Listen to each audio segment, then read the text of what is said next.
sit two dark and terrible gods, one red, one blue. To amuse themselves, they kidnap great heroes from across time and space. And those heroes come from one company, Blizzard.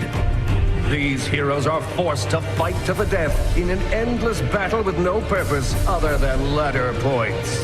This is Blizzard DotA.